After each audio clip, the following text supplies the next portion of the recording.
What's up, beautiful people? Another day, another study. We're talking again about IBS, condition that I have that's relatively well controlled through lifestyle modification.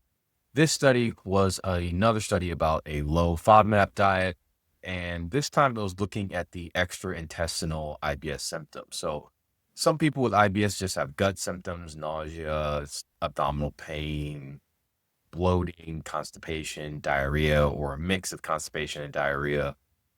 Other people have those, but they also have symptoms like fatigue, depressive symptoms, problems concentrating, and sometimes joint pains or aches that come with that as well. This study was looking at, can the low FODMAP diet improve some of those extra intestinal symptoms, specifically fatigue, depressive, anxiety symptoms, and scores on attention tests.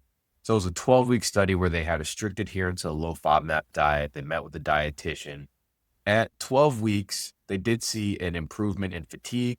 Fatigue dropped from 68% of the participants to 32%.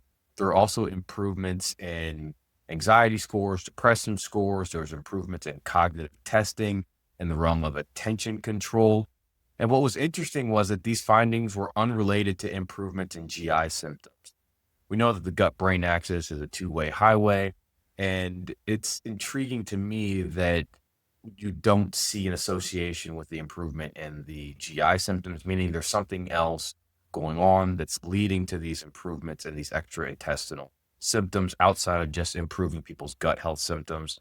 Another interesting finding was that people's quality of life did not decrease on that 12-week FODMAP diet. It is a very restrictive diet. It's hard to do, which is why we don't do it long term.